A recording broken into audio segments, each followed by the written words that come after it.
parar. CutuCast na sua tela, é só clicar e aproveitar. Convidados especiais, sempre temos pra você. A cada semana é show, vamos juntos crescer. CutuCast é o futuro, maior podcast da internet, com risadas e histórias pra você sempre conectar.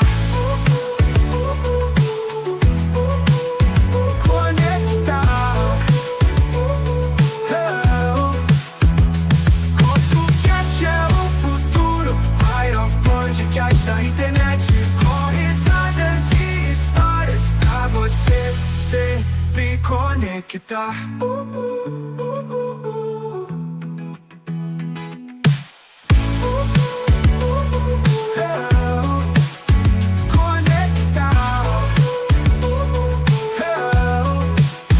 Ao vivo a emoção, o papo rola sem parar.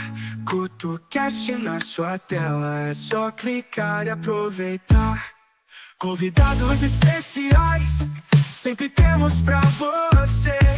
A cada semana é show, vamos juntos crescer. CutuCast é o futuro, maior podcast da internet, com risadas e histórias pra você sempre conectar.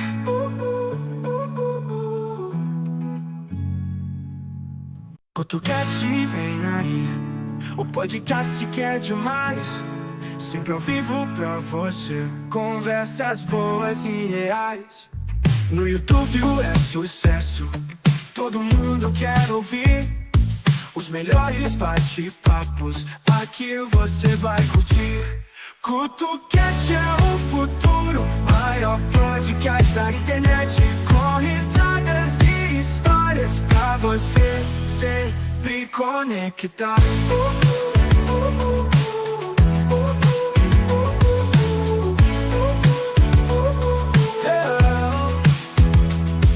Ao vivo a emoção, o papo rola sem parar. CutuCast na sua tela, é só clicar e aproveitar. Convidados especiais, sempre temos pra você. A cada semana é show, vamos juntos crescer. CutuCast é o futuro, maior podcast da internet, com risadas e histórias pra você sempre conectar.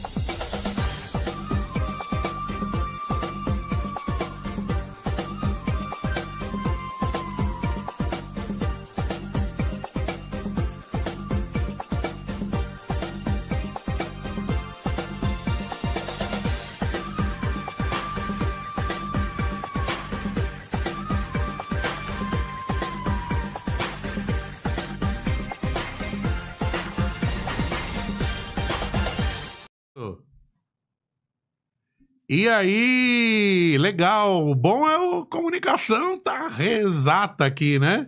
Aqui do nosso operador aqui, mas estamos agora aqui, antes tarde do que nunca, começando mais um CutuCast, fazendo aqui o nosso bate-papo, as nossas entrevistas, as nossas lives, com os nossos grandes convidados que fazem a diferença no nicho onde atuam, né? E quem quiser seguir a gente, por favor, né? @CutuCast em todas as redes sociais. Cada rede tem aí a sua diferenciação. Segue todas que aí dá bom. @CutuCast no Kawaii, no Instagram, no TikTok, no Facebook e, claro, aqui no YouTube, que é o principal, né? Clica aqui no like e clica no inscrever-se, que é muito importante também clicar no inscrever-se neste canal. Muita gente assiste e não se inscreve. Quando dá umas coisas nos bastidores, assim, atrapalha o psicológico do apresentador. Tem que melhorar? Tem. Não poderia atrapalhar? Não poderia. Atrapalha sim ou não? Sim, atrapalha, mas faz parte dos bastidores. Porque ao vivo é muito louco, ao vivo sempre é muito louco.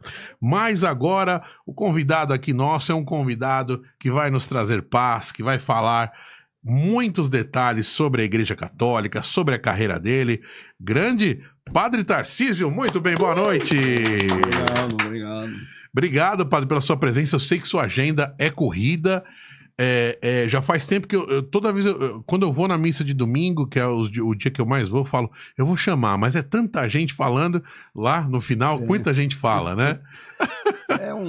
Cada um tem um estilo, né? Uhum. Quando a gente aprende a fazer a coisa, é que nem cartilha, né? Você pega aquele caderno de caligrafia, você vai fazendo o A bem redondinho, I com um pinguinho em cima. Aí você vai pegando o manejo da coisa, aí você já... É a mesma coisa, padre. A gente começa tudo do jeito assim, detalhado. Assim. O mundo muda, né? Aí depois a gente cria uma personalidade para aquilo. É que nem uma assinatura, uma caligrafia. Eu, da minha maneira de ser, eu gosto de ficar depois da missa e dar tchau para todo mundo. Sim, com calma. Bater papo, conversar, acolher. Muitos fazem assim, mas esse é um estilo meu também. Sim. Padre, eu tenho muitas dúvidas, né? Sempre fui, desde pequenininho ali, na igreja católica, minha avó sempre, faz primeira comunhão, fiz e tudo mais, né? Sempre tive a igreja na rotina da minha vida, né? Graças a Deus. E até já engatamos a primeira pergunta. Como que é esse negócio que as pessoas cobram muito, padre, né? Uhum. Padre, vem aqui na minha casa benzer, sei lá, tem falecimento, tem isso, tem eventos, né? E você já tem, né? Você já tem a rotina que já é grande ali da própria paróquia, né? Como que faz isso? Como é que dá atenção para todo? Dá para dar atenção para todo? Não dá. Tem que ter um gerenciamento ali de tempo, né? Agradar todo mundo é difícil, né? Às vezes, já aconteceu comigo, né? Não é frequente. Mas tem gente que ela fala assim, eu quero falar com o padre. Aí ele não tá, ele nunca do tá. nada assim? Sem marcar, sem nada? Tem muito... Aí fala assim, ele não tá. Você não imaginava. Ele não tá, e não sei. Mas eu posso estar no hospital, às vezes vou no tem hospital... Tem sua vida, né? Você não fica ali o dia inteiro, né? Você vai visitar alguém, você vai fazer alguma atividade, você tem reunião fora, você... tem responsabilidades além da paróquia. Sim. E no Brasil nós temos uma carência muito grande de padres. Ah, é? O Brasil tem pouco padre para o número de católicos. Então é diferente de outros lugares, não é? Em que ainda tem um número maior. Eu morei nos Estados Unidos, por exemplo, na paróquia que eu ajudei. Lá Morou no... Morei, estudei lá também. É mesmo? Então lá tinha 4 padres. Mas... Você se formou lá nos Estados Unidos, não? Não, eu fiquei padre aqui, mas eu fui para lá. Olha que experiência legal, não sabia. Então lá na paróquia, não que eu ajudei assim o tempo todo em paróquia, mas eu ajudei em algumas paróquias lá. Então nas paróquias que eu fui ajudar, tinha 2, 3 padres. Caramba! Aqui eu fiquei anos sozinho, agora tem o padre Miguel que participa comigo. Por exemplo, se você ficar doente num domingo, não teria missa em alguns momentos. Tem que procurar um outro. E é difícil. Às vezes pode acontecer de não ter, de não achar. Aconteceu? De não achar, não. Sempre a gente dá um jeitinho, né? Porque eu já, por exemplo, infartei 2 vezes. Então, nos infartos, aí tem que correr atrás, né? Em geral, aí liga lá para o bispo mesmo acelera esse processo de vir alguém ajudar. Eu já passei mal na missa também. Durante a missa? Durante a missa. Caramba, como é que você lidou com isso, Padre? É um horror, porque eu sou tímido, não pareço, mas eu sou tímido. Aí eu fico meio ansioso. Eu tô me sentindo mal, eu fico, vou controlar, vou segurar, e aquilo piora. E uma vez não tinha nenhum padre. Aí eu falei assim, vocês terminam as preces. Eu já tinha feito a parte ali da consagração. Uma outra vez tinha um diácono, outra vez tinha um padre lá, ele estava em casa, aí o pessoal chamou e eu subi. O que é bom lá na Bom Parto é que sempre tem médico. A gente não morre sem assistência. Sempre tem um médico ali, né? Sempre tem padre, sempre tem médico. Que bom, que bom. Todas as vezes que eu tive problema assim, por causa eu peguei dengue também, a dengue me atrapalhou muito. Eu ainda fui insistir de ir em alguma celebração, mas já estava o Padre Miguel, que é super gente boa, e eu fui... O Padre Miguel é aquele que tinha um sotaque um pouco angolano? Não, aquele era o Padre Jean-Baptiste, ele era de Burkina Faso. Eu assisti uma meia dúzia de missas ali. Isso, ele estava comigo, agora ele está lá na África de novo, ele ele fez mestrado aqui em comunicação na PUC, muito gente boa. Ele toda hora me manda mensagem. Legal. Eu brinco com ele, porque lá é muito quente, né? É. Ele, quando veio, não sabia falar português. Nada? Nada. Não sabia falar nem boa noite, bom dia. Nossa, você foi aprendendo. Aprendeu bem. O padre Jean, ele tem um QI alto, dá para perceber. Eu, quando fui buscá-lo no aeroporto, aí eu cheguei lá e falei assim, do you speak English? Ele, a bit. Eu falei assim, fala português? Não. Aí eu comecei a falar inglês, mas ele agora até bem melhor, ele é muito esforçado. Sim. Ele é uma pessoa, assim, muito hábil. Então, eu falo um pouco de francês, né? Tá. Aí eu falava com ele em francês, traduzia, mas rapidinho o Padre Jean se desenvolveu na língua portuguesa, uma habilidade, uma simpatia. Foi uma convivência Foi muito uma boa. época que o padre não estava você não estava na paróquia? Você se ausentou? Como é que foi? Estava doente? Não. Não dá para ligar? Eu estava com a juventude, a Jornada Mundial da Juventude, lá no Rio de Janeiro, veio o Papa Francisco, e o bispo dele veio para a jornada. Sim. E depois ele veio aqui para São Paulo e pediu para o cardeal Dom Odilo para ele ser hospedado aqui um períodozinho, para ele conhecer algumas coisas. Aí o cardeal Dom Odilo me ligou, falou assim, você poderia hospedar um bispo africano? Você fala um francês, italiano, então você pode ficar com ele. Nenhum dessas línguas ele falava também, né? Não ajudou muito, né? Mas o bispo dele, agora ele já se aposentou, o bispo dele falava inglês, francês e italiano. Sim. E o dialeto deles, a língua deles, tribal, né? Então veio o Dom Felipe, ficou lá comigo um período, eu levei para conhecer muita coisa, rádio católica. Ele tinha um interesse de um padre vir de lá e se especializar na área da comunicação em rádio e TV. Aí, passado um tempo, veio o Padre Jean. E foi muito bom, assim, ele é muito querido. Muito lá na paróquia até hoje. Essa semana, no domingo, eu fui celebrar missa lá na Capela Regina Mundi, que não é tão distante lá da paróquia Bom Parto, né? E o pessoal, Padre Tarcísio e o Padre Jean, que eles gostam muito dele. Sim. Aí ele me mandou uma foto, deu lá na igreja, na capela. Aí ele falou assim, fiquei tão feliz de ver você na capela. Eu falei assim, e o pessoal lá tá lá, cadê o Padre Jean? O padre, eu tenho diversas dúvidas, nunca tive a oportunidade de conversar com um padre. Aliás, você está comemorando 39 anos, né? Comemorei. É de batina que fala? De a padre? Fala de ministério. De ministério sacerdotal ou presbiteral.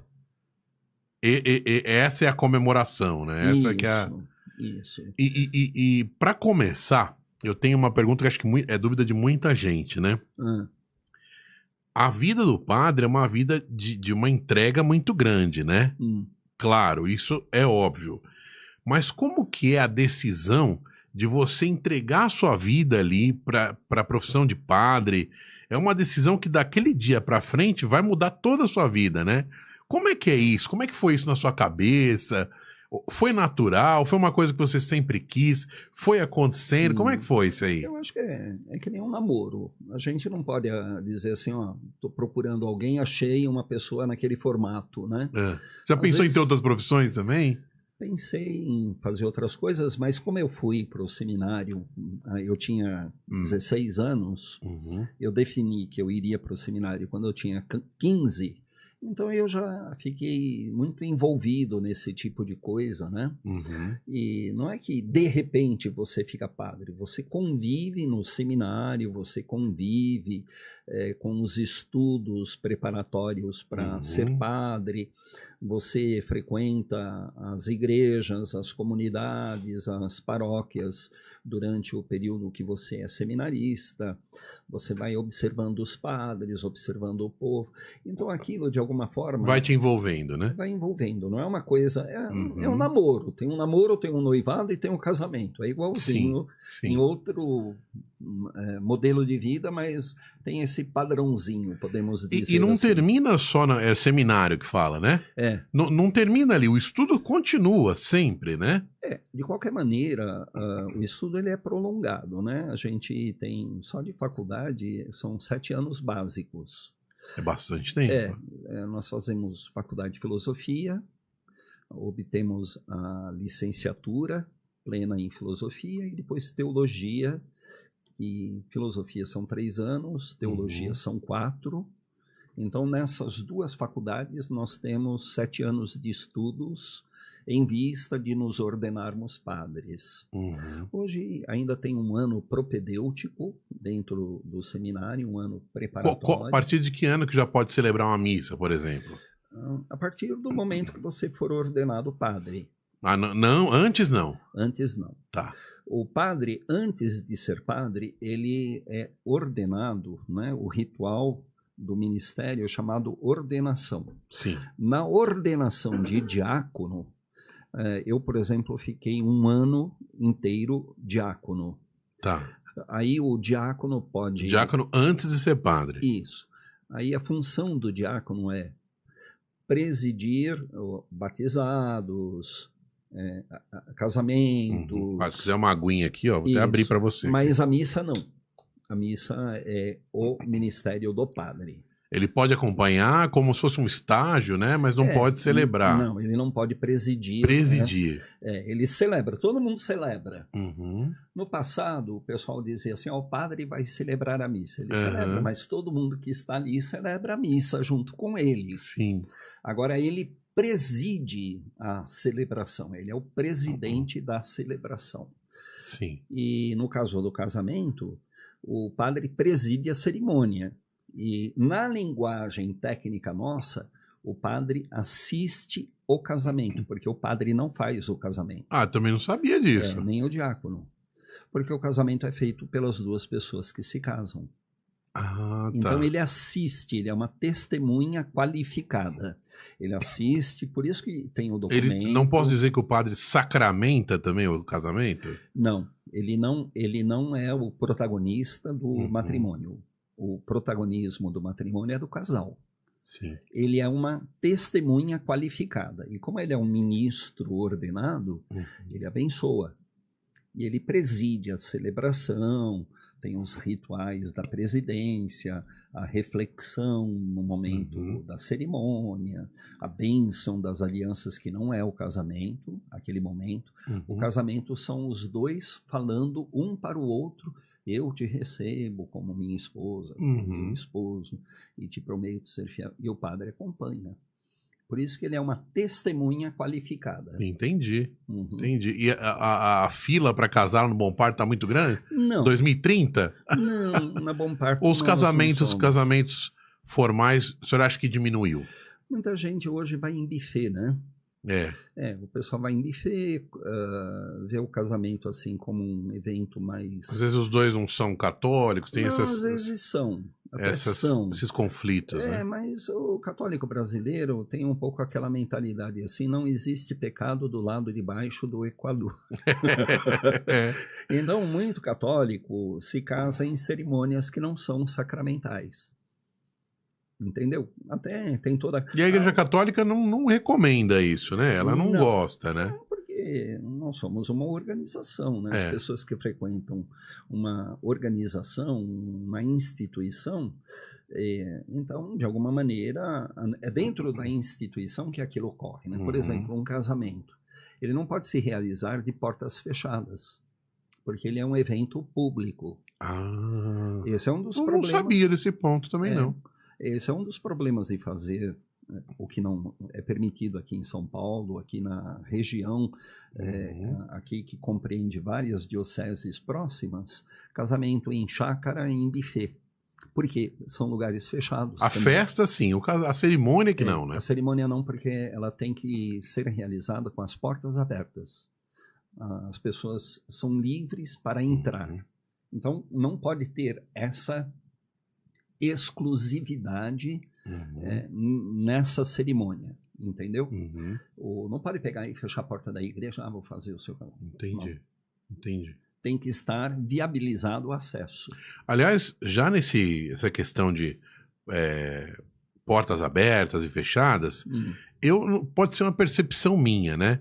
Que quando eu era bem mais novinho, parecia que o padre, o jeito que era falado a missa, era bem voltado única e exclusivamente para católicos. E hoje, não sei.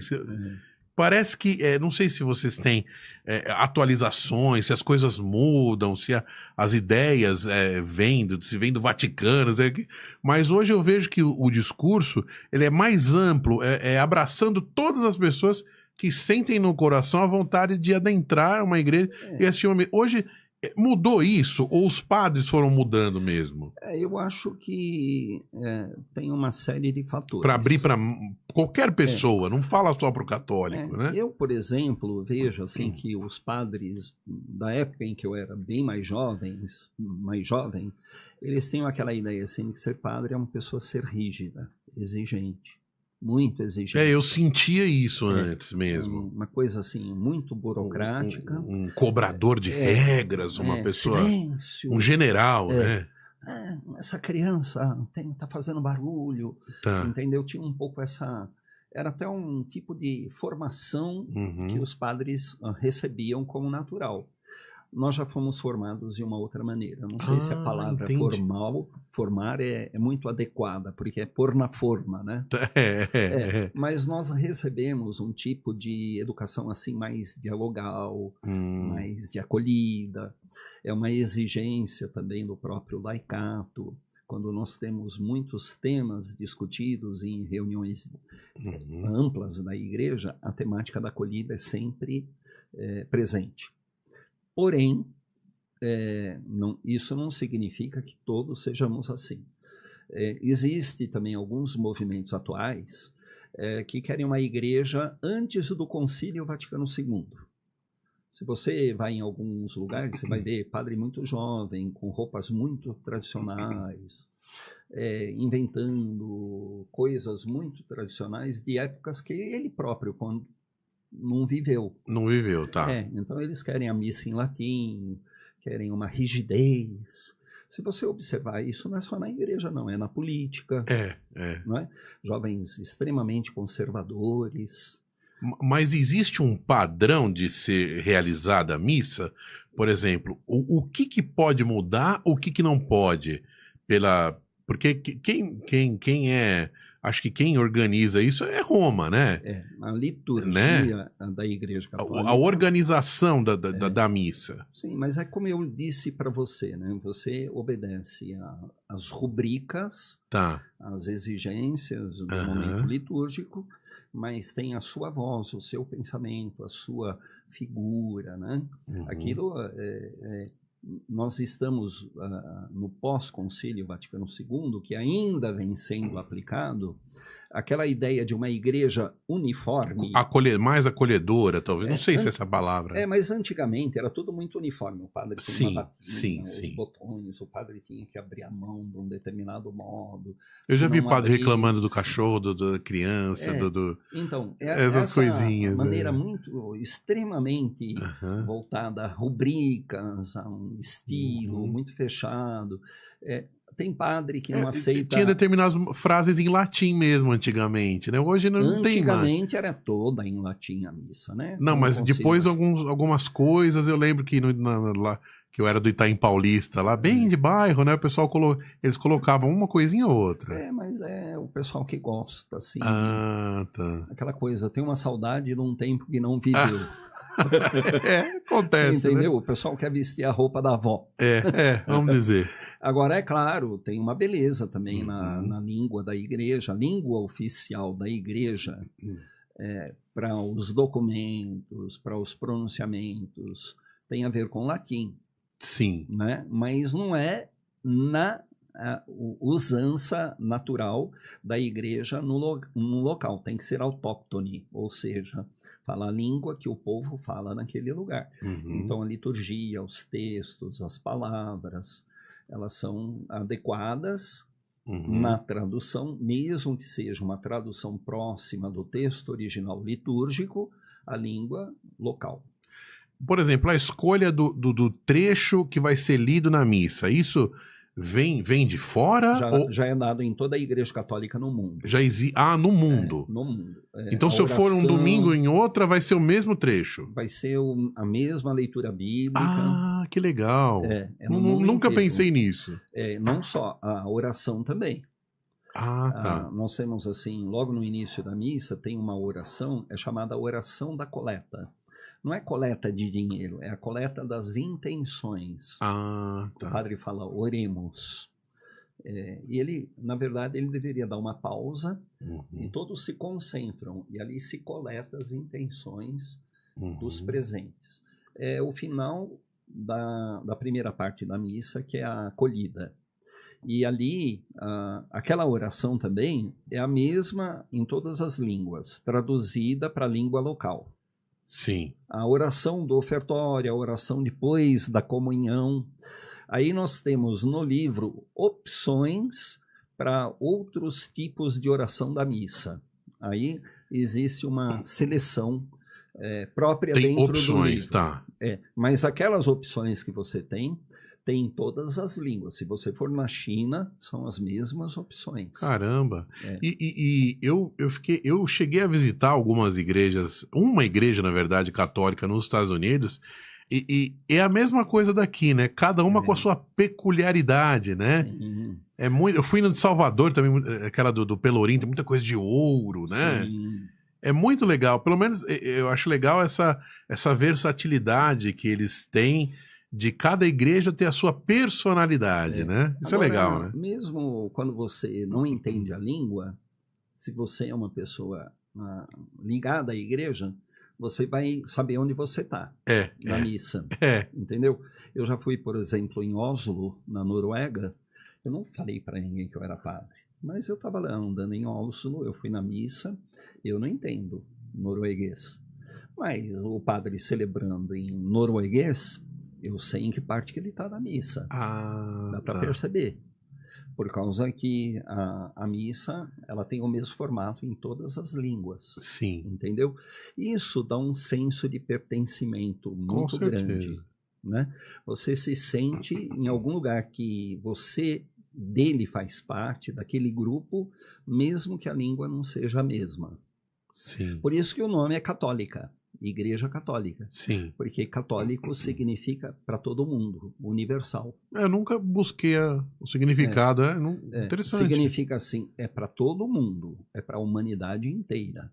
Então, se é para a humanidade inteira, a mentalidade atual é assim, não é que todo mundo tenha que ser igualzinho, mas nós temos muitas coisas em comum e os sacramentos, a liturgia, a mesma fé, o mesmo credo. Sim. Que a gente professa durante a missa, particularmente a missa dominical, né? O creio, o credo, aquele credo é comum. Se você for em qualquer lugar, em qualquer igreja católica, no domingo, eles vão fazer o credo, a profissão de fé. Aí, Estados Unidos em inglês, aqui no Brasil em português, na Espanha em espanhol, e na Mongólia em mongol. Sim, sim. O padre, uma coisa que eu nunca consegui obter uma resposta também. A Igreja Católica, ela tem as suas crenças. Acho que quando você está estudando, né, você tem o que é passado pelo professor, né? É obrigatório os padres pensarem exatamente como a igreja pensa? Ou hoje tem uma liberdade para o padre pensar ou questionar? Ou ele não tem essa abertura? Não, você tem que guardar a mesma fé. Não é? Seria muito estranho um padre desdizer a fé da Igreja Católica em algum lugar. Entendi. Por isso que quando nós assumimos uma paróquia, durante a cerimônia, o padre tem que, de viva voz, professar o creio, fazer a profissão de fé. Tá. Porque faz parte de um elemento essencial que não pode ser abolido. Um padre não pode chegar e dizer assim, Jesus Cristo é um Deus inferior. Jesus Cristo não é Deus, é uma grande personalidade. Não. Na Igreja Católica, Jesus Cristo é a segunda pessoa da Santíssima Trindade, é Deus. Né? Agora, contestações teológicas, isso nós temos um ambiente acadêmico, né? Para as contestações. Você não sabia que tinha essa... A Igreja Católica foi a que inaugurou a universidade, né? Não existia universidade antes da Igreja Católica. Eu não sabia também não, ó. Foi... Você que trabalha com universidade? Durante o monarquismo, os monges, que eram os grandes intelectuais da Idade Média, eles que formaram as universidades, os centros de estudos... Olha só. Universais, né? da sabedoria universal. Né? Então, a Igreja Católica é uma igreja que tem um patrimônio intelectual muito vasto. Mas se você contesta algo que é da profissão de fé, você não vai ser admitido como uma pessoa legítima. Entendi. Não é? Como um advogado no Brasil. Ele não vai poder ser anticonstitucional. Entendi. Não é verdade? Entendi. Tem um princípio parecido aí. Padre, como que você conseguiria definir o que é a fé? A fé é o que você não vê, você não toca, A fé não é uma certeza, a fé é uma confiança, entendeu? A gente tem muito aquela ideia da certeza. Certeza são coisas da ciência, né? Sim. A ciência, ela vai trabalhando de uma maneira empírica, na tentativa e erro, ela formula suas teorias, mas você pode reparar que mesmo na ciência, eu estava ouvindo um cientista inglês essa semana falando disso, não existe ciência sem fé. Porque fé não é um elemento simplesmente, digamos assim, religioso. Você tem que ter fé em determinadas coisas que já são estabelecidas, né? Por exemplo, nós estamos num período aqui no Brasil que médico não acredita em vacina. Um médico que não acredita em vacina. Um astronauta que acha que a Terra não é esférica, é plana. Um padre que não acredita em Deus. Não é? Então, não tem nexo, né? Sim. Agora, é claro, a gente caminha na fé. O São Paulo diz assim, que nós caminhamos na penumbra da fé. Por quê? Um dia nós veremos tal como ele é, diz o livro de Jó. Mas, por enquanto, nós não vemos plenamente. Ele é muito maior, muito mais abrangente do que eu possa entender, né? Hoje eu acompanho muito cosmologia, né? Gosto muito, assim, de acompanhar o desenvolvimento, por exemplo, desse telescópio. Tinha o Hubble, né? E agora tem o James Webb, né? Que vai longe, capta imagens de 13 bilhões e 400 milhões de anos. Sim, muito legal. Segundo eles, o universo tem 13 bilhões e 800 milhões de anos, né? Então você vai observando, quanto mais a ciência ela lida com a complexidade da existência, a ciência também vai formando uma determinada maneira de crer, uma fé, né? Até o modo empírico, né? O cara vai achar tá em busca do analgésico. Sim. Sei lá, ele tá fazendo diversos testes, mas se ele concorda que se ele não tivesse a fé de que aquilo em algum momento daria certo, ele não estaria fazendo? Pois é. Você não vê, né? eu assistia um programa, eu não assisto televisão assim, Televisão canal aberta, formal. TV aberta já TV não aberta tá eu não difícil, assisto, nem TV a cabo. né? Eu gosto de ver assim, YouTube, Sim. essas coisas. Documentários. E eu estava acompanhando um período aí atrás, um professor americano que ele procura popularizar a química. Então ele vai naquele auditório e coloca aqueles tubos de ensaio e mistura aqueles elementos químicos. Aí ele fala assim, vai explodir, explode. Né? Vai borbulhar, borbulha. Aqui é azul, vai ficar verde. E aquilo fica. É a fé. Por quê? Veio do empírico. E ele sabe até onde ele pode ir com aquilo, porque ele está num palco com pessoas presentes, não é? Não pode ser uma coisa que, ao explodir, vai atingir todo mundo. Sim. Né? Então ele alerta. Sim. De onde vem aquela precisão dele, se não do conhecimento, da experiência? A fé também é uma experiência. Sim. Não é? Um casamento é uma certeza essa vida é uma experiência, ou é uma confiança? Essa vida é uma experiência também? Também, né? Para falar a verdade, um casamento, se for uma certeza, assim, arrisco dizer que pode ser até uma coisa impositiva.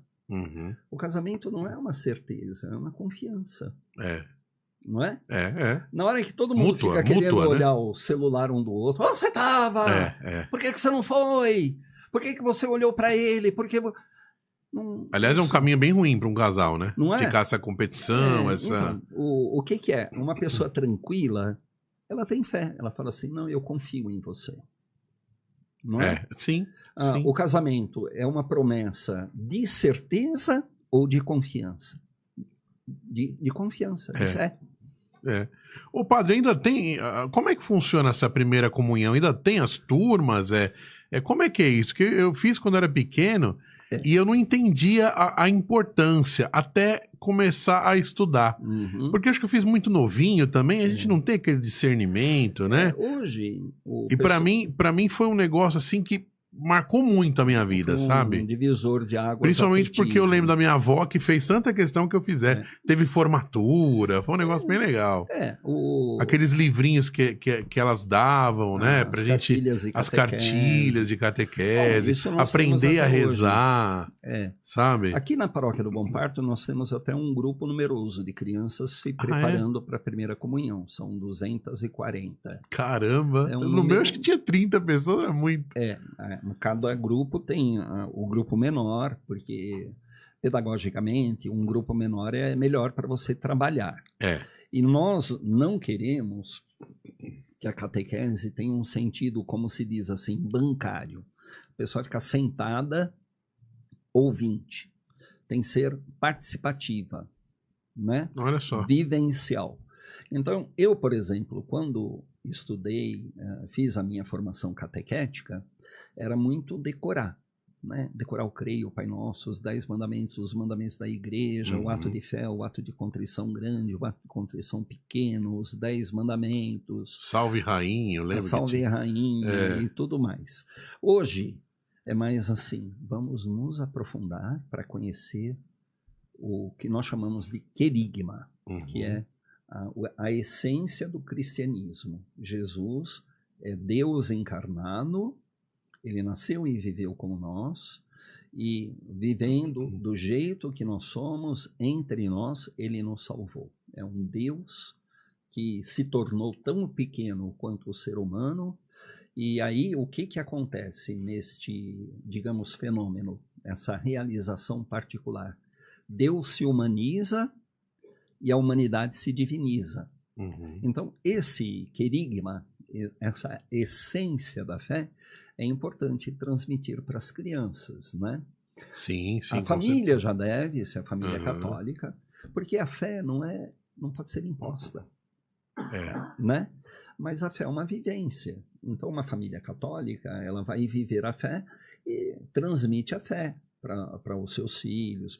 Tem gente que até depois não fica mais católica, e tem muita gente que não é católica, mas continua uma pessoa super carinhosa, super atenta à justiça. Eu até vejo muitos ex-católicos, sei lá se são verdadeiramente tão ex quanto dizem, que são pessoas assim muito voltadas à justiça social, ao bem do ser humano, à fraternidade. Cuidado com os animais. O cuidado com a natureza. E tudo mais. Porém, para nós, isso é um elemento, é a vivência, é o testemunho. Tá. Mas nós acreditamos num Deus que tudo criou. Esse é um conflito com a ciência. A ciência fala do criacionismo. Não, criacionismo, não. As coisas surgiram de fenômenos e tudo mais. Mas qual é o problema se isso foi criado por Deus? Não é? Eu, inclusive, vi um trailerzinho de um filme essa semana, olha que coincidência, né? Eu acredito que nada é por acaso, né? De um filme, eu gosto bastante de filmes, séries, né? O pessoal sabe, que é um filme que une muito a ciência com a religião, que é o filme Contato, que fala sobre... Eles recebem uma gama de dados e ali é para construir uma nave que vai dar uma mensagem, né?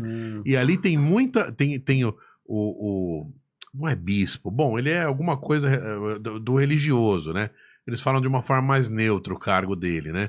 Mas não é bispo, Bom, enfim. Deve ser sacerdote. Algo do tipo, E eles unem muito isso, né? E é justamente o que você falou, a ciência é sempre ligada à religião, né? Na verdade, é importante, né, que a gente não entenda a religião como o suprassumo de tudo que existe na vida humana. Uma fé bem estruturada vai ajudar muito as pessoas também na sua área de atuação, no seu cuidado com o ser humano, no seu cuidado com as coisas que são justas e dignas, né? Hoje, infelizmente, muitas práticas religiosas, até algumas que se denominam cristãs, se voltaram muito para o lado da ganância, do dinheiro e até mesmo das fake news, da negação da ciência, da negação do direito fundamental da pessoa a viver. Alguns são extremamente xenofóbicos, homofóbicos. Não é? São valores cristãos que se perdem quando as pessoas fazem discursos religiosos que segregam as pessoas. Existe muito isso. Sim. Não é? Dentro de igrejas também. Inclusive o senhor já falou sobre isso, né, em algumas missas, né? Essa abertura, né, de acolhimento geral, né? Sim, e tratar as pessoas com dignidade. E ter ternura, compaixão e respeito pelos pelos pobres, pelos que estão ali. A quem não gosta muitas vezes de ver um morador de rua, que nós temos muitos ali na porta da igreja. Você até comentou sobre um, né? Deixa ele lá, né? Eu falei assim, gente, entra pela outra porta. Eu uma vez eu expliquei na missa, porque a gente tá celebrando a missa, tá um menino lá deitado, lá com o cobertorzinho dele, né? Às vezes a gente fala, levanta, né? Mas eu falo para o pessoal, eu falo assim, sabe por que ele está dormindo ali? Eu falo assim, uma coisa que nos dignifica. Ele está dormindo ali porque ele acredita que se ele dormir na praça, alguém pode chutar e até colocar fogo no corpo dele. Aqui não, aqui é uma igreja. Ele vem dormir aqui, a gente sapateia ali do lado dele, ele está dormindo tranquilamente porque ele se sente protegido. Então, não é que isso seja necessariamente tão verdade, mas a grande maioria nossa não vai defraudar uma pessoa pobre dormindo na igreja. Pode até reclamar, tá feio, tá sujo, tá fedido, mas aquele senso assim de que a igreja também é o abrigo dos pobres, isso é importante. São João Crisóstomo, ele dizia assim, o que adianta a gente colocar um cálice de ouro para pôr Jesus ali na Eucaristia, no vinho consagrado, as espécies consagradas, e não ver a riqueza e tratar com dignidade o pobre que dorme na porta da igreja. Sim. Então, são valores que nós precisamos transmitir, não é? Por isso que se fala também das pessoas de boa vontade, que são aquelas que não são da nossa igreja, são de outras denominações, ou de outras religiões ou não religiosas. mas tem esses princípios, esses valores. Aí eu diria assim, como disse Jesus, eles não estão contra nós, eles estão do nosso lado e nós estamos também do lado deles. É importante a gente se sentir unidos na prática do bem, entendeu? Sim. Além das nossas convicções, dos nossos credos pessoais, infelizmente o cristianismo se tornou assim de muitas denominações. Algumas são maravilhosas e não são católicas. Não podemos deixar de reconhecer isso. Mas também é lamentável quando as pessoas usam dos valores cristãos ou dessa vertente religiosa do povo brasileiro e ludibria o pessoal no momento que se considera sagrado. Né? Nós devemos ser muito cuidadosos com isso. E nem sempre, nem na nossa igreja, todo mundo também é. Né? É necessário sempre se cuidar para isso, né? Padre, você acha que, ou aqui a igreja acha, né, que a nossa vida, a gente está aqui para um eterno aprendizado, e cada pessoa está, vamos dizer, se fosse uma escola, cada pessoa está numa série, num nível de aprendizado, e no caminhar da vida a gente escolhe se quer ou não aprender ou evoluir? Olha, eu acho que tudo na vida ensina, não é? Estava falando isso para alguém que me causa um certo problema essas últimas semanas. Né? Aí eu falei para a pessoa, eu falei assim, nós aprendemos um com o outro. Né? A pessoa não gostou, mas eu estava dizendo assim, tem certas coisas que eu vou me cuidar por causa que percebo, eu sou uma pessoa assim meio mole. Se alguém precisa de mim, eu procuro ajudar. E isso nem sempre cria um ambiente favorável. A gente não pode imaginar que porque você faz uma coisa legal para alguém, boa, a pessoa ela vai tratar você como uma pessoa especial, né? A gratidão ao contrário, a pessoa pensa assim, esse é bocó. Né? Lembrando uma vez que o padre nunca está 100% disponível todo o tempo. Pois é. O padre tem uma vida também. Mas tem uns padres assim que sabem dar uma patadinha. Não, é um negócio que às vezes as pessoas...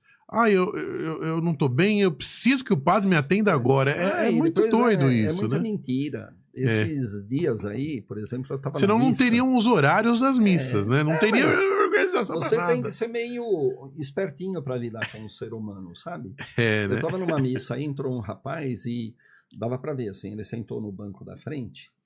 Na hora, assim, que ele viu que a pausa era favorável, e eu já ouvi outras vezes, anos atrás. Aí ele correu lá onde eu estava sentado. Padre, por amor de Deus, Padre,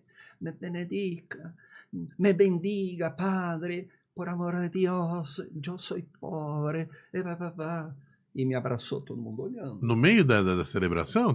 Assim, mais pro final da missa, né? Aí eu olhei e falei assim, tudo mentira. E o pior é que se você falar assim, gente, ele tá mentindo, o pessoal fica bravo com a gente. Entendo. E a gente é especialista no assunto. Sim, tô entendendo. Aí eu peguei e levei aquilo de uma maneira mais tranquila, porque você também tem que pensar assim, mesmo mentindo, a pessoa também está precisando. A gente não pode ser assim, tão mesquinho. Vem lá um cara assim, ele fala assim, padre, me dá um dinheirinho. Tem assim, pessoal, tem gente que pede dinheiro? Nossa, direto. É mesmo? Direto. Você imaginava isso, Yuri? Cara, já sei de dinheiro, eu já vi. Não, mas é direto. Eles pedem para viajar. Padre, eu tenho que ir para Lagoas, para Maceió. Minha família tá lá. Eles querem que você pague. Se não tem como, né, padre? Não tem como. Né? E às vezes que eu fiz com o meu dinheiro. Tá. Uma vez eu falei assim, eu vou dar para você, você não vai. Não, eu juro que eu vou pôr você dentro do ônibus. Aí eu levei lá na rodoviária. Foi mesmo? Comprei a passagem, enfiei no ônibus, dei tchau. Passaram-se 3 dias, ele estava lá de novo na igreja. Ou seja, não estava indo para lugar nenhum, né? Ele queria o dinheiro, né? Aí como ele se embaraçou com a coisa, porque eu levei na rodoviária. Nossa, é cada uma, aí né? Ele veio lá e falou assim, eu não falei para você? Você fica me enganando. É. Mas é normal. É uma coisa normal. Você tem que saber que, por exemplo, no caso do padre, o padre tem que ser uma pessoa fragilizada, ou melhor, frágil. Né? Mas é um equilíbrio difícil, né? Eu tô vendo que às vezes né? Mas você não está sendo uma espécie de Jesus Cristo para a pessoa? Quem que é Jesus Cristo? O onipotente frágil. Que ficou na manjedoura, fragilíssimo. Não é? Desarmado. Então, o padre, ele tem que ter consciência de que ele é uma pessoa que lidera os ensinamentos da comunidade. Então, tem certas coisas que você tem que saber, que você não vai dar um murro numa pessoa, que o cara vai enganar você, que o cara trapaceia, né? E ameaça. Tem gente que faz ameaça, eu já fui ameaçado de morte. É mesmo? Nossa. Via internet, né? Não, pessoalmente também. É mesmo, padre? Mas que loucura! Eu fui... Nossa, é uma coisa que eu não imaginava nunca, que não faz parte, né, da gente, não faz parte do pensamento, Sim, né? Não, mas é ameaça meio...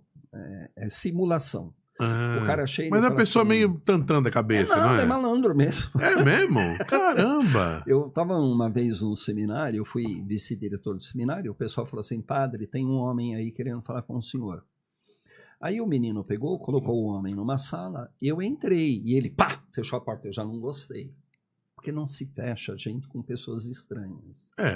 Aí o senhor começou, eu estou fugindo da cadeia, o senhor vai me Mas dar ele te dinheiro. conhecia, o seu nome? Eles procuram o nome da gente em qualquer lugar. Quem quer, sabe quem é, onde está e o horário que está. Aí ele começou, o senhor vai me dar o dinheiro, porque eu tenho minha gangue. Eu falei assim, não dá nada para você, não estou com medo de você. Tava com medo, sim, porque Normal, né? Mas você tem que ficar, né? Fala assim, não, o que é isso? O que você pensa? Não, eu não vou me sujeitar a você. Porque ele sai dali, você dá um dinheiro para ele, ele volta querendo mais. Né? Então, é muito comum, tem muito desse tipo de assédio para padre. Nas redes sociais, pessoalmente. Eu achei que era só a busca pela atenção do padre. Padre, eu tô passando por um momento ruim. Me faz uma oração, me dá uma bênção, não sei o quê. E acho que não dá para atender todo mundo, né? Nós temos casos lamentáveis de escândalo econômico, sexual. Acontece. O próprio Jesus vai dizer assim, nós nunca vamos poder fugir dos escândalos. Mas se alguém escandalizar um desses pequeninos, é melhor que amarre uma pedra de moinho na cabeça e se atire no mar. Era uma maneira de Jesus dizer assim, suma. Né?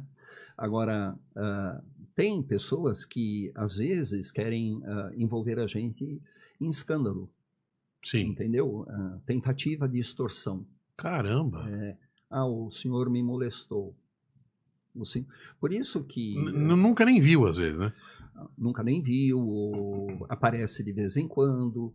Caramba! Então, determinadas coisas a gente tem que ficar num lugar mais aberto, que todo mundo vê. Sim. Entendeu? Olha, eu nunca imaginava que tinha esses hoje, muitos perigos. Que nem vocês aqui, tem uma janelinha ali com um vidro. Tem padre que na sala do atendimento ele põe um vidro, porque alguém do outro lado não ouve o que está falando, porque tem os seus segredos pessoais. Mas né? vê se está tudo bem. Vê se está tudo bem. Por quê? A pessoa pode falar assim, ele pôs a mão em mim. Ai, caramba. Tem. Infelizmente tem. Que loucura, né? Que loucura. Bom, o ser humano, ele acho que a não questão que todo mundo seja assim, né? A questão, acho que do livre-arbítrio, né? Cada pessoa escolhe, né, os seus caminhos, né? Mas a gente... Senão seríamos robôs, né? A gente não é livre. Não é livre de... Ou melhor, não é totalmente blindado de passar por um problema. Sim.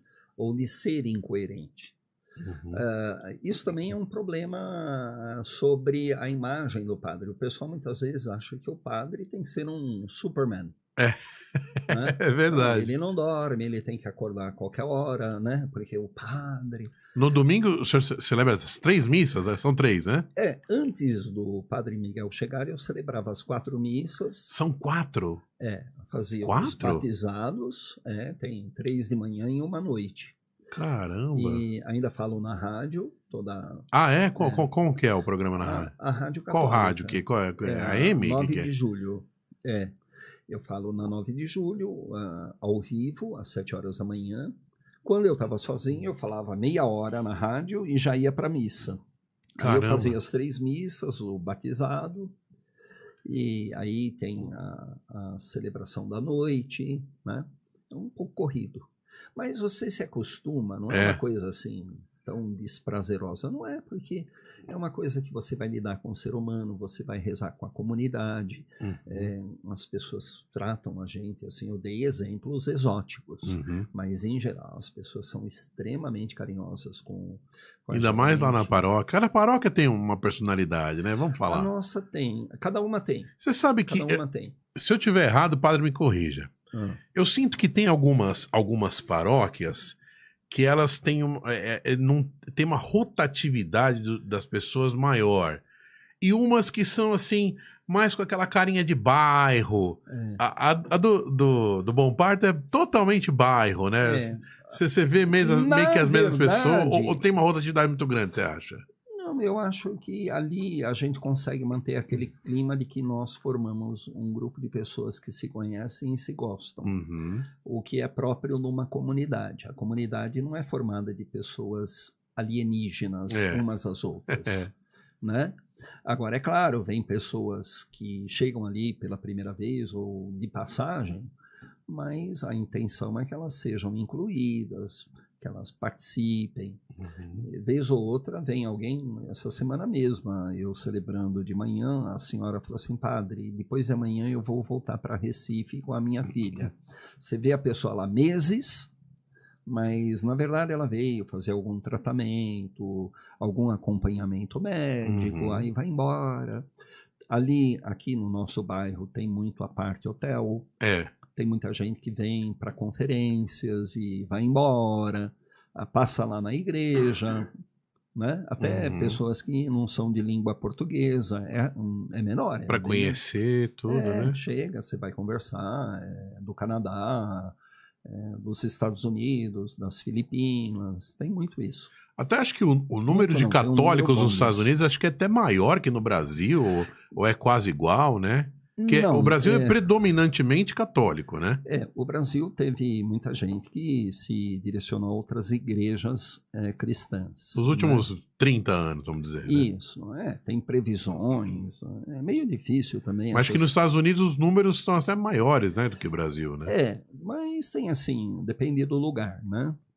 Mas Estados Unidos tem uma média aí de uns 80 milhões de católicos. A Igreja Católica no Brasil tem por volta de 110, 130 É uma estimativa, milhões.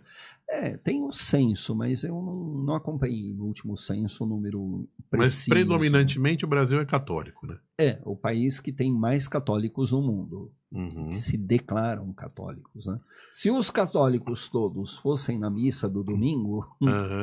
Nós não tínhamos igreja, não tínhamos padre, não tínhamos hóstia, não tínhamos banco para todo mundo. Para todo mundo, né? É uma parcela muito pequena o número de católicos que frequentam a missa dominical. É diferente dos Estados Unidos, que os católicos americanos, eles são mais fidelizados à igreja, né? Quando eu fiquei lá, você vê assim as igrejas lotadíssimas, com muitas missas, né? Eu fiquei numa igreja na Flórida, tinha 1.500 lugares. Imensa, 1.500. A Bom Parto tem um lugar ali para umas 700 pessoas bastante, sentadas. Né? Mas a outra é praticamente o dobro, mais que o dobro. E ao mesmo tempo eles tinham uma capela com 400 lugares e tinham que fazer missas concomitantes por causa do grande número. Sim. E eles são assim, eles são muito organizados com essas coisas de burocracia, documentação. Um católico, ele muda de lugar, ele se inscreve na paróquia. Então, nessa que eu fiquei lá em Sarasota, na Flórida, legal, eles tinham 22 mil católicos. Caramba. Aí o padre me falou assim, na noite de Natal, nós fazemos no estacionamento, porque é enorme o estacionamento. Ele falou assim, porque vem 22 mil pessoas na missa. Nossa. Agora, durante a semana, por volta de metade, 40%. Aqui, em São Paulo, a frequência dos católicos com assiduidade na missa é uns 4%. Caramba. É. Padre, eu tenho uma pergunta para você. É um pouco polêmica, hein? Mas eu vou perguntar. Eu frequentava uma igreja que determinado... católica, claro. Determinado dia, acho que era quarta-feira... não sei se o padre já viu isso, né? Mas se não viu, vou falar o que aconteceu. Bom, era aberto, né? Posso geral, falar, né? Eu sou do ramo, já devo ter ouvido. Vamos ver. Só se for muito exótico. E eu achar, até hoje, quando eu lembro, eu acho um negócio assim que eu não consigo nem me explicar, né? Então, assim, como é que era? O padre, ele passava com o Santíssimo no meio das... E quem encostava, caía. Sim. Né? Mas eu nunca vi isso em outras igrejas, né? Isso é uma prática comum? O padre faz, pode, não pode? Porque o Santíssimo, não precisa nem falar, é a representação do Espírito Santo ali, né? Minha mãe encostou uma vez, caiu. Ficava a gente atrás da segurar. Aí é uma influência das igrejas pentecostais. Nós temos movimento era católico. Era na católica, essa daí. Mas nós temos o movimento católico carismático, que não é que todo ele seja também de uma personalidade única. Mas pode ou não pode? Que essa prática, você já viu isso? Eu acho que o bispo... Chegou a ver isso já? Eu já vi pela televisão. Se eu fosse, eu não gostaria. Eu fui, mas eu senti uma energia assim, não sei, não sei explicar. É um negócio que me incomodava um pouquinho ali. Entorpece. A religião, ela é um entorpecimento, de alguma maneira. Algumas práticas religiosas, elas lidam muito com o sentimento. E depois a liderança daquele que preside o momento, ela pode ser também assim, meio... espiritual, sei lá. Sabe, controle do grupo, não é? Eu me lembro um padre amigo meu, ele foi numa igreja, não vou falar onde que foi, mas não foi aqui no Brasil. Também nem vou falar, nem falei. Aí o padre falou, eles acordaram bem cedinho. Ele segurava pela batina, né, o Santíssimo. Ele segura com uma capa.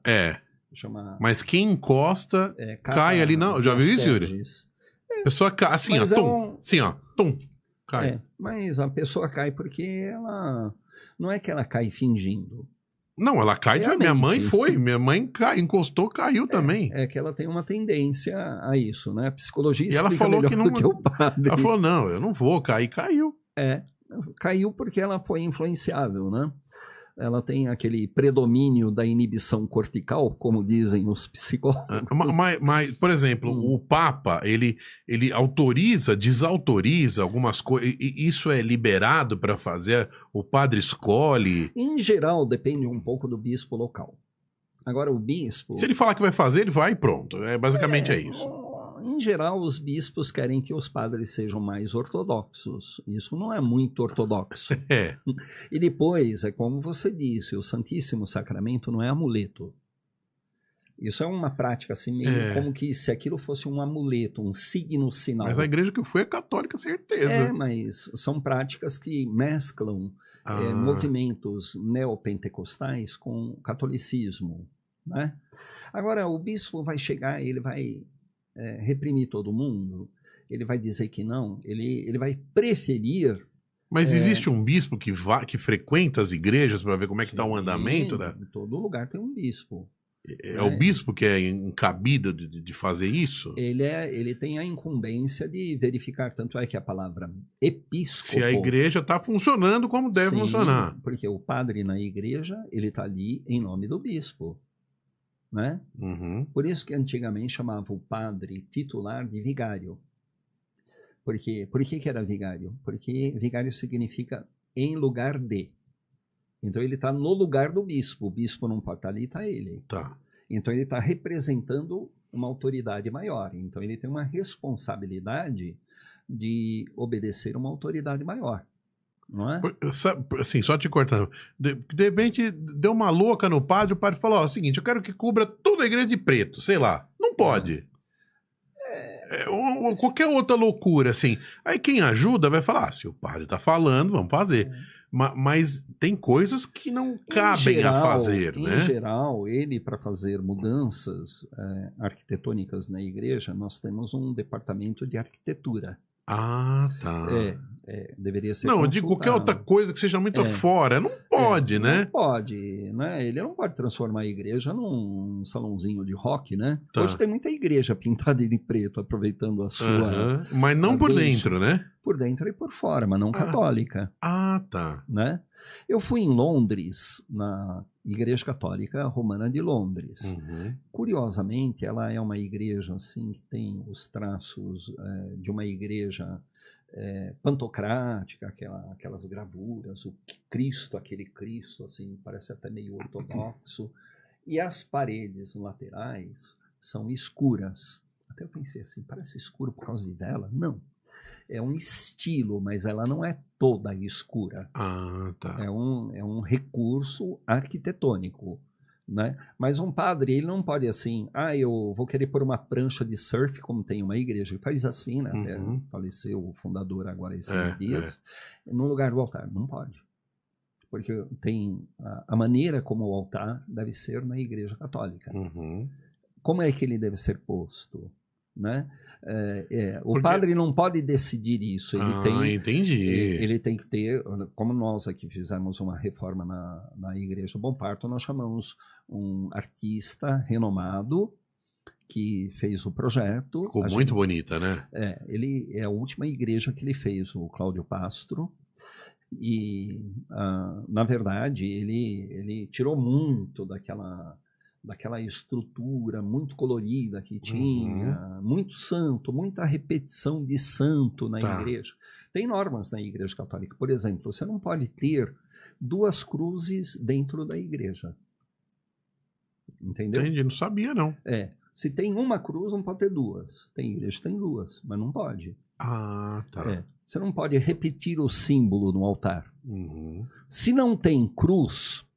Aí, aquela cruz que entra na procissão, ela tem que ser posta no altar.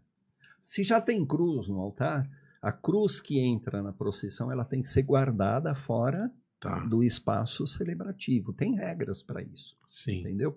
Você não pode pôr 2 Santos Antônios na igreja. Um só, se for para ter.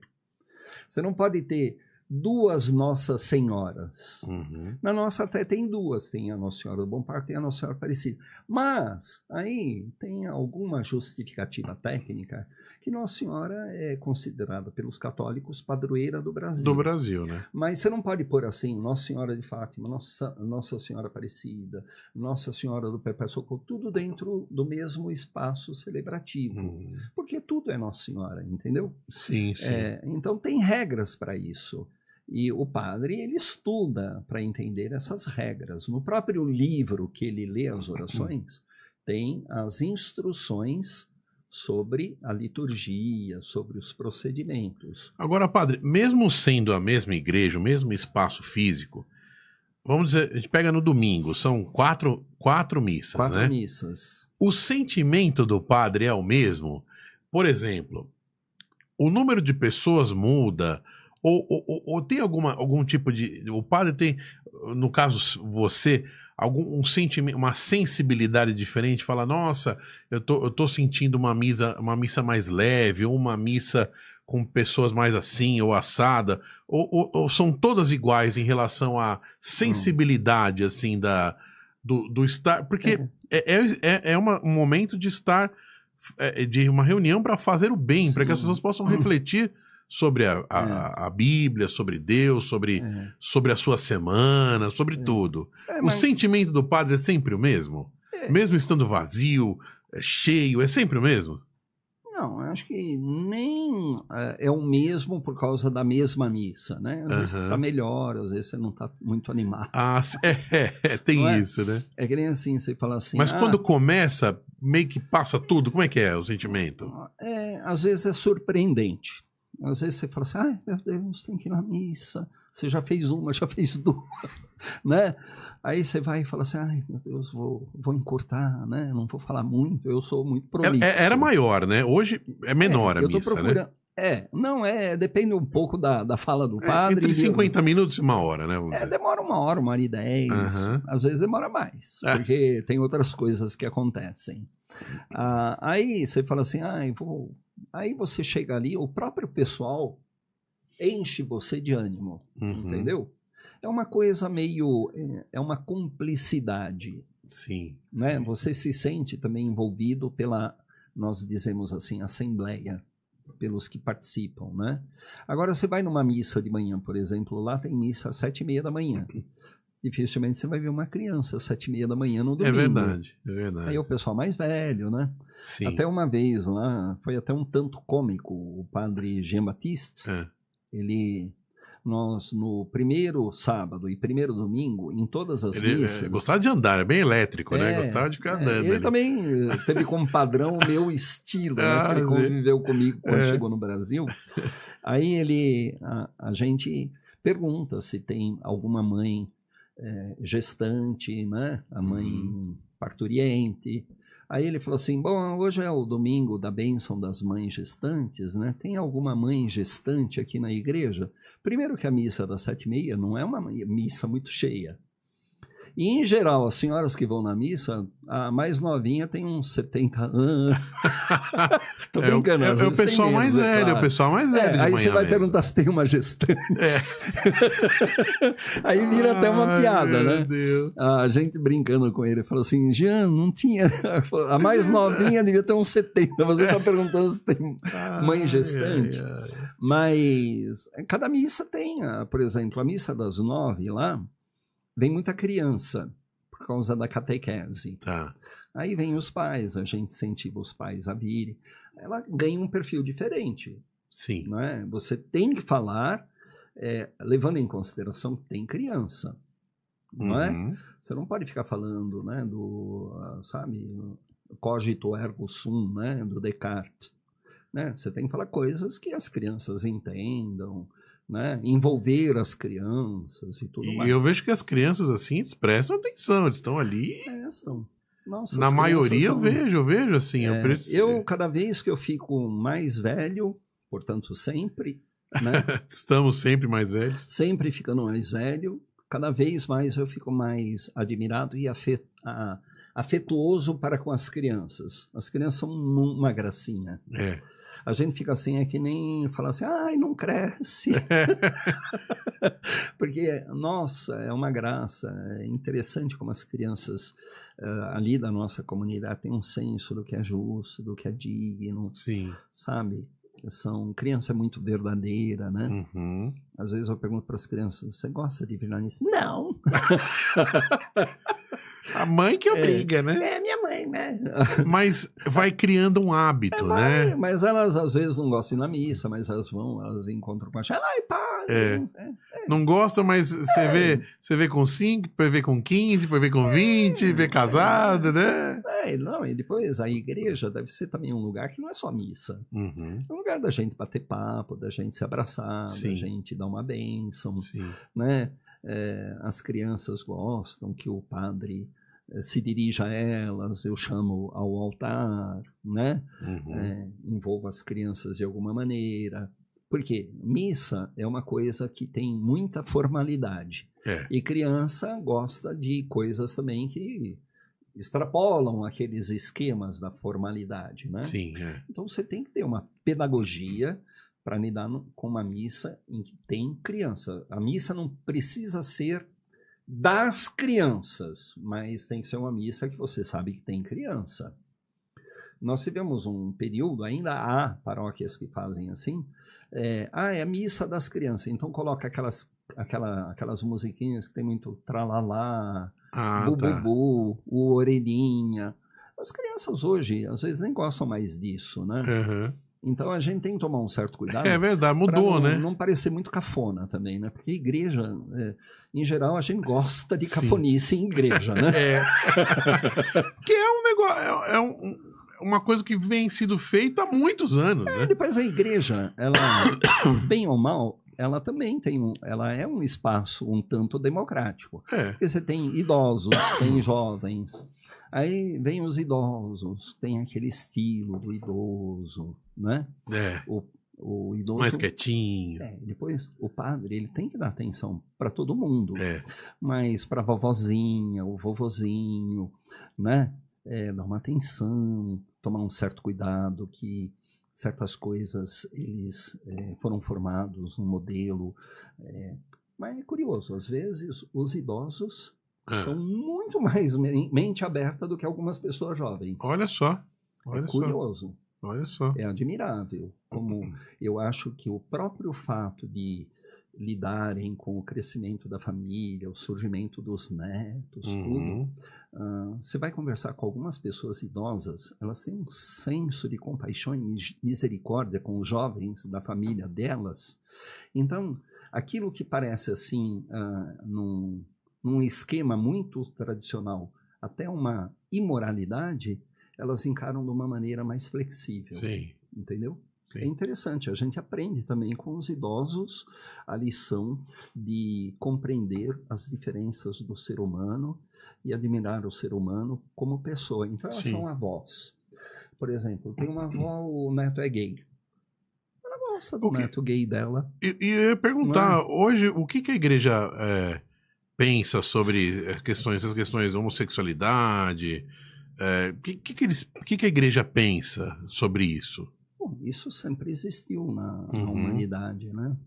O ser humano masculino não é XX ou YY, né? O feminino masculino pleno. O homem é XY, né? A mulher é XX, né? Então, mas não tem um homem YY, né? Se você olhar o ser humano, você vai ver que o ser humano masculino tem peito. Né? Para que a gente tem peito e a gente não amamenta? É verdade. Né? Lá na natureza, lá, sei lá, milhares, milhões de anos, essas coisas tinham as suas definições próprias. Eu acho... A igreja vê como normal, como filhos de Deus ou não? Como é que funciona? Sim, mas existe aquela questão sobre a sexualidade, a castidade. Né? Porque tem a questão do casamento. A igreja ela é a favor do casamento. Isso. Mas como é que você lida, por exemplo, com uma pessoa que é homossexual? Você não pode obrigá-la a ser hétero. Né? Você vai cercear uma pessoa de amar? Você vai cercear ela de entrar na igreja? Nunca, né? Então, mas tem gente que tem uma postura mais rígida. Algumas paróquias ou padres até? Padres, paróquias, bispos.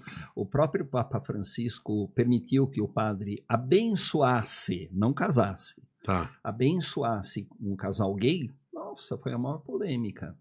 Né? Tem gente que já quer se separar da Igreja Católica porque o Papa pediu, mas você benze o cachorro, benze o gatinho, benze o papagaio. Por que não pode benzer duas pessoas? Não, porque você está, de alguma maneira, simulando um casamento, um matrimônio.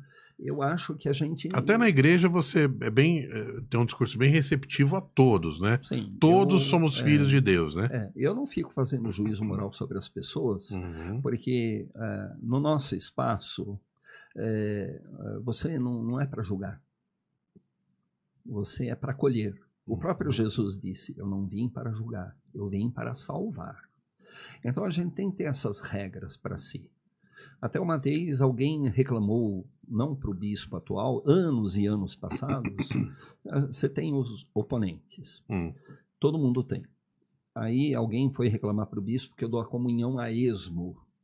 Aí o bispo falou para mim, eu falei assim, não, a esmo eu nunca dou, eu olho para as pessoas, né? Pessoa é pessoa. Eu falei assim, ele está falando que eu dei comunhão para quem não é permitido. Eu falei assim, mas eu tenho que fazer a fila dos permitidos e a fila dos não permitidos para eles. Eu falei assim, ali não é um espaço que eu não estou ali para julgar, não é? Quem vem recebe a comunhão, não é? Se você olhar a origem da Eucaristia, Jesus deu a comunhão para Judas. Está lá no Evangelho, ele deu a comunhão para Judas. Então, é claro, tem as regras da igreja sobre isso matrimônio. que eu ia perguntar. Antigamente, quando eu fiz a primeira comunhão, o padre falava, olha, agora é a hora da comunhão. Então, quem não se confessou há um ano... Hoje mudou isso? Não, ainda vale, digamos assim, como uma ainda existe regra. A confissão, o confessionário determinado dia e horário, ou não? Confessionário, assim, a gente hoje prefere, assim, ficar num lugar... Eu lembro que a primeira igreja que eu tinha uma casinha do confessionário. Hoje a gente prefere mais um lugar recolhido que visível, por causa Desses evitar pequenos polêmica, problemas né? aí, né? Mexeu, não sei o quê, o padre falou isso, não sei o... Então, a gente fica num lugar visível, mas respeita Mas a tem um intimidade. horário ainda, uma fila, alguma coisa assim, ou Nós não tem mais temos isso? horários para isso e tem as pessoas que vêm fora do horário. Caramba. Pedem para se confessar e tudo mais, né? E é um espaço importante porque você não pode comentar aquilo com ninguém. Uhum. É um sigilo total. Não é? O psicólogo não faz a mesma Padre, coisa. você acha que, às vezes, algum tipo de confissão pode atrapalhar até o seu psicológico, ou você é preparado para poder abstrair aquilo tudo? Olha, eu não sei, assim, Eu sempre tive essa dúvida. particularmente, eu não me afeto com o que as pessoas falam. Assim, a não ser assim... Aquele momento é bem único, né? Eu me afeto assim, se eu percebo que aquilo é um sofrimento para a Porque pessoa. eu fico imaginando, imagina se uma pessoa confessar um crime, sei lá. Vocês devem ter estudado, se preparado. Sim. Tem, né? Como é que é isso? Comigo aconteceu coisas muito básicas, não aconteceu nada assim absurda, né? Mas se alguém confessa para mim que cometeu um crime, eu vou falar para ela: você está arrependido? Vai na delegacia, denuncie a si mesmo e procure se defender. Não é? Não é assim, a pessoa chega para mim: padre, me perdoa, acabei de matar 20. Não é? Você está arrependido mesmo? Não é? É muito fácil eu achar que eu me confessar é uma maneira de eu me eximir de ter a consciência pesada por um erro. Por né? um erro, exato. Agora, em geral, o que as pessoas contam para nós são dramas, muitas vezes, que só o fato de você ouvir já ajuda muito. Com certeza. Né? Às vezes, eu sou muito falante, mas eu procuro me conter, porque às vezes as pessoas querem serem ouvidas. Uhum. O que elas querem é ouvir, que alguém as ouça. Sim. E, assim, algumas instruções básicas, às vezes é uma coisa assim, até meio ajudar a pessoa a se disciplinar para sair daquele emaranhado. Uhum. Né? Eu me lembro uma pessoa, nem foi confissão, foi um bate-papo, né? Se fosse confissão não ia falar aqui, mas foi um bate-papo. Um senhor veio me falar que ele estava sofrendo muito com a separação dele. O casamento. Isso. Eu estava assim, fedido, sujo, o cabelo embaralhado. Mas você vê que ele não era aquela natureza. Não era um morador em situação de rua. Não era? Uma pessoa deprimida. Tá. Aí ele conversou Tá passando por um momento difícil ali. Aí eu falei assim: você fica sozinho em casa? Fico. Eu falei assim: eu tô achando que a sua casa tá uma bagunça. Eu falei assim: tá tudo de perna pro ar. Eu falei assim: eu vejo por você. Eu falei assim: você vai fazer o seguinte, você vai na sua casa, você vai arrumar tudo. Ou então se contrata alguém, pede para alguém arrumar a sua casa. Você vai tomar banho, vai ver roupa limpa, corta o cabelo, depois você volta aqui comigo. Aí ele voltou, arrumadinho, penteadinho. Falei assim: como é que você tá? Nossa, padre, como eu melhorei. É um pequeno conselho ali. Não é, a confissão não é você fazer a pessoa entrar não é um julgamento, né? De drama. Não é um julgamento com juiz, com... De autocomiseração. Entendi. Você quer salvar a pessoa. Você é uma pessoa que precisa daquele espaço. Ele é um espaço importantíssimo, né? E é gratuito. E tem horário? Qual que é o horário, assim, da paróquia, por exemplo? Na nossa paróquia, nós temos, assim, todo dia que tem missa de manhã, depois da missa, pode se confessar. Então, entendi. vem um ou outro. Quando a gente não pode, a gente fala assim: gente, eu não vou poder ficar agora, eu tenho um outro compromisso, né? Tem quinta-feira, como hoje é quinta, né? Hoje é. Quinta-feira tem o período da tarde. Nós temos um momento de oração e de atendimento de confissões, que em geral, quem faz isso é o padre Miguel com o padre Atanásio. Eu vou, mas nem sempre naquele horário. Tá. Né? E quando a gente tá ali, as pessoas chegam, eu queria me confessar com o padre, né? Aí a gente vai e atende. Então tem toda essa flexibilidade. Sim. Padre, na hora que tem a palavra ali, o sermão, né? Como é que fala? A homilia, os nomes são os mesmos, significam a mesma coisa. Sermão, homilia ou homília. Homília também parece estranho falar, mas é do português. Aquilo já é pré-estabelecido ou o padre que escolhe o tema? Não. É voltado à leitura, né? A liturgia tem da liturgia. um sentido específico, mas ali tem a inteligência do padre sobre aquele assunto, entendeu? Você vai numa igreja, o padre vai abordar ali uma Acho coisa... tão legal as parábolas, né? Elas ensinam tanto, né? Então, mas às vezes... Mas o cada padre, um tem uma... ele vai ter o seu perfil naquilo, né? Eu, como me especializei na área do estudo bíblico, né? Eu fiz um período de estudo de pós-graduação, se chama exegese, que é a parte do estudo do que está escrito na Bíblia. É uma coisa mais voltada não a você interpretar. O que o texto está dizendo? Tá. Não é o que você acha que o texto pode dizer. Ah, entendi. Né? Então você vai lá, tem uma palavra. Né? É que nem recentemente lá na Bíblia, a gente estava lendo lá, Jesus diz assim, numa família, 2 mulheres estão trabalhando, uma será arrebatada, a outra será deixada. Né? Num lugar, num campo, 2 homens estão trabalhando, um será arrebatado e o outro deixado. A exegese, a gente vai lá e fala assim, essa palavra, arrebatada, ela é exatamente o que o texto original diz, porque é em grego. Aí o exegeta vai falar assim, não, essa tradução arrebatada é muito usada na Bíblia em português. Ah, tá. Mas não é arrebatada. Uma pessoa será acolhida, não é a palavra arrebatada, é acolhida, e a outra será deixada, porque ela não acolheu.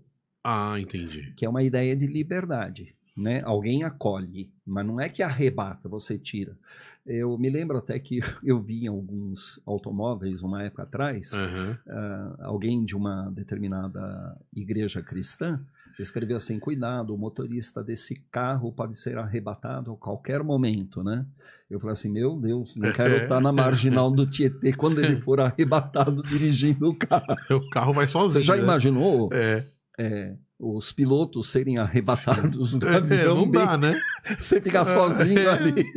Né? É uma ideia fantasiosa. O texto não é isso.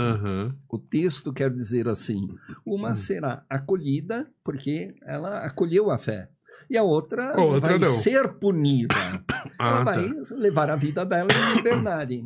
Mas tem muito isso. A exegese, ela faz isso. Ela ajuda a gente a ler melhor a Bíblia.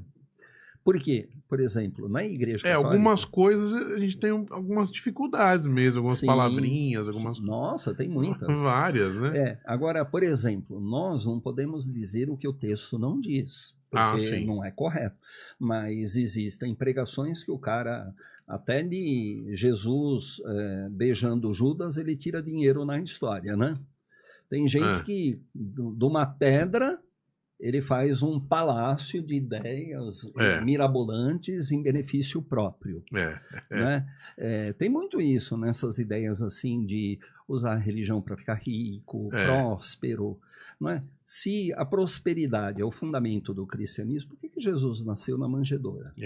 E morreu pregado pelado na cruz? Não é? Mas existem aqueles argumentos que, na verdade, não é o texto em si. O texto é simplesmente alguma coisa do qual eu extraio alguma coisa que me interessa e elocubro uma ideia que muitas vezes o texto não tem a mínima intenção de abordar daquela maneira. Né? Na Igreja Católica, você, para fazer uma pregação, você tem que ter feito os estudos acadêmicos de teologia e conhecer o magistério da Igreja. Você não pode contradizer o magistério. Né? Não é assim, eu fundo uma igreja, eu falo o que eu penso, o outro funda uma igreja, fala o que ele pensa. Na nossa, não. Se alguém falar coisas que não estão na doutrina da igreja, no mínimo vai ser uma pessoa advertida pelo bispo, no Sim. mínimo. Sim. Né? Agora, a Bíblia diz que é o livro mais vendido no mundo, um dos mais, o mais vendido, né? É. Agora, como que a igreja vê essa questão? Porque as histórias, elas...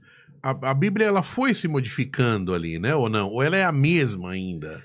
A Bíblia, ela na verdade não é um livro, é Uhum. uma coletânea. É, A palavra biblioteca vem dela. tem a mesma raiz da Aham. palavra Bíblia, Semântica ali, né? né, que significa coleção de livros. Então a Bíblia católica tem 73 livros. Uhum. Então cada livro foi escrito numa época, num período, numa circunstância, num lugar diferente do outro, não é? Não é uma autoria exclusiva de alguém. Alguns livros da Bíblia, você vai, por exemplo, assim, o profeta Isaías. Aí você lê o profeta Isaías, você fala assim, tudo isso foi escrito pelo profeta Isaías. Não foi. Foi também... Eu achava que era... Não, porque tem coisas que o Isaías já morreu, alguém continua escrevendo como seguidor das ideias dele, entendeu? Sim. É que nem você vai assim, você fala assim, ó, o Michelangelo pintou a Capela Sistina, mas ele tinha os discípulos juntos pintando. Sim. Ele não pintou sozinho ali tudo, né? Ele bolou a ideia, colocou tudo lá, né? E ele foi pintando, mas ele Sim. tinha discípulos ali assessorando, né? É você aqui para fazer o podcast, você não faz sozinho. Muita assessoria, Então. né? É isso aí. Padre, não vou estender mais. Já tinha um monte de pergunta ainda. Sei que sua agenda, né? Acorda cedo amanhã? Olha, eu levanto cedo um pouco pela natureza, né? E além do mais, depois que eu fiquei doente, de vez em quando eu acordo cedo demais. Eita. Aí eu fico meio sonolento. Mas também a minha agenda não é tão absurda, né? Eu tinha até mais funções. Tem que se organizar também, né? Padre? Mas não é tão absurdo. E ser padre também é ser plantonista. Às vezes alguém liga para você ir num velório. Não tem horário. Às vezes alguém liga para você ir num hospital. Alguém chega lá, pede para conversar com o padre. É um plantão. E depois Ainda tem pode pedir agenda. pro padre benzer a casa da gente, né? Pode, Pode. muita gente pede. Né? Pede para benzer o carro, para benzer o cachorrinho. o comércio, a loja. O pessoal pede, a gente faz muito isso, né? É uma vida de devoção, é uma vida de entrega, né? Mas veja, por exemplo, o médico. Eu conheço Também. muito médico. O médico está no meio da festa, o pessoal chama. É verdade. Para falar a verdade, o que o padre faz que é tão emergencial que o médico não faça com tanta emergência, talvez Sim. até em circunstâncias mais numerosas do que um padre? Sim. Porque você pode falar assim, vem amanhã. O médico não, está infartando. Né? Eu mesmo infartei uma segunda vez e eu andava de bicicleta depois do meu primeiro infarto e eu ia lá no Parque do Belém, que tem o hospital ali do lado, né? Ainda eu brincava, eu falei assim, vamos andar lá de bicicleta na ciclovia, porque se eu infartar, eu tô do lado do hospital. Infartei mesmo. Nossa! Aí eu tô lá, me socorreram, me levaram lá pro pronto-socorro ali do hospital ao lado, né? O Santa Virgínia. E eu tô lá deitado e trêmulo, né? Tava muito trêmulo, achando um frio danado, né? Aí eu falei pro médico, doutor, eu já infartei uma vez, né? Aí eu falei assim, o meu médico é daqui, o doutor Jefferson. Aí ele ligou pro doutor Jefferson, né? O cara não tem sossego, né? Ser médico é um serviço, assim, a qualquer hora, né? Sim. Um bom médico, ele tem pouco repouso, na minha opinião. Com né? certeza. Padre, vamos finalizar. Você pode fazer uma oração, uma bênção pra gente aqui, pra quem tá escutando, quem tá passando por dificuldade financeira, quem tá passando os casais aí, né? Ter mais paciência aí, né? As pessoas hoje se separam muito facilmente, eu vejo isso, né? E para as pessoas que estão escutando a gente, conhecer um pouco mais da sua vida, né? Dos detalhes do que você faz, das curiosidades da Igreja Católica. E aí a gente finaliza.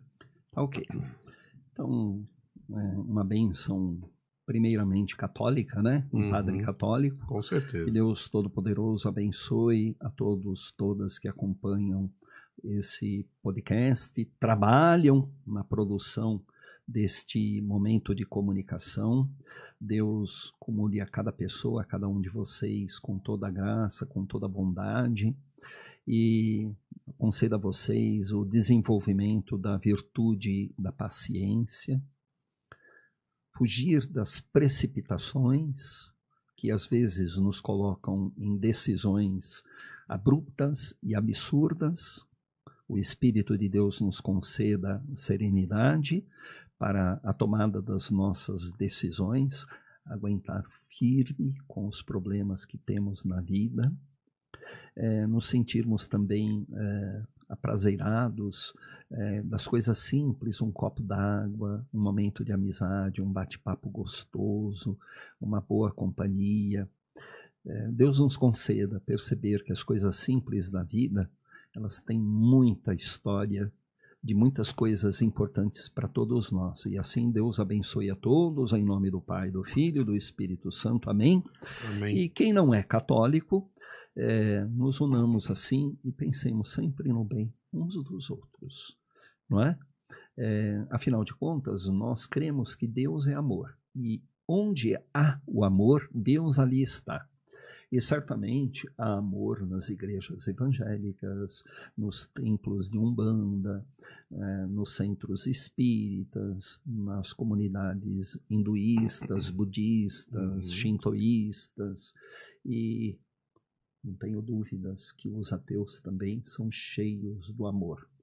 E mesmo que eles não admitam a presença divina, o amor é Deus para nós. Com certeza. Permaneçamos todos empenhados no amor. Amém. Amém. Padre, obrigado. Foi muito boa a sua participação. Acho que as pessoas gostam, né, de conhecer mais de você, ainda mais com vídeo, né? Você já faz a rádio. E é um prazer aí ter a sua presença e que a paróquia, lá, nossa paróquia aí, cresça cada vez mais. Amém, muito obrigado. Foi um prazer falar com todo mundo assim, por meio do seu podcast, né? Prazer. Espero que isso tenha nos aproximado. Com certeza. E me vejam como um morador do bairro, um amigo do bairro, alguém que quer o bem de todos que moram ali no bairro. E no que eu posso ajudar, mesmo não sendo coisas de padre, estou à disposição. Eu podendo, peçam, eu vou me esforçar para ajudar. No Google tem o site da igreja, tem, né? Tem. Paróquia, Tem. Paróquia Bom Parto. Paróquia Bom Parto, né? .com.br. No Google, põe lá, aparece tudo, né? Tem o site oficial, tem os horários. Isso, lá tem Só colocar Google, Paróquia do Bom Parto. Facebook, tem no Instagram. No Instagram. Tem. É só procurar Paróquia Bom Parto. Discriminar, que é Tatuapé. Porque nós temos paróquias Bom Isso, Parto. Paróquia Bom Parto, Tatuapé, e dá um enter lá pra... E olhar lá, ver a minha cara, que eu sou o padre mais bonito de todos. o que tá no site, né? Mais humilde, o mais bonito sou eu. O que tá no site lá. Sou eu, tô E lá. comemorando 39 anos, né, de padre. 39 anos de padre. Muito bom. A paróquia, o ano que vem, faz 100 anos. 100 anos? Não o prédio, não o templo. A paróquia, o território, em janeiro. Ela deve ter tido várias versões, né, ali, né? Sim, de igreja. De igreja, sim, né? Sim, mas a paróquia mesmo, a fundação dela, ano que vem, em janeiro, faz 100 anos. Muito bom. Muito bom. Padre, obrigado. Continue levando a palavra de Deus a todos, né? Que é muito importante a gente seguir por esse caminho, né? Com certeza. Obrigado. Obrigado, Rodrigo. Até a obrigado próxima. A todos vocês. Muito obrigado à turma toda aqui. E vamos que vamos. Muito bom. Galera, é o seguinte, @CutuCast em todas as redes sociais, tá bom? Agenda no Instagram. Tchau, valeu!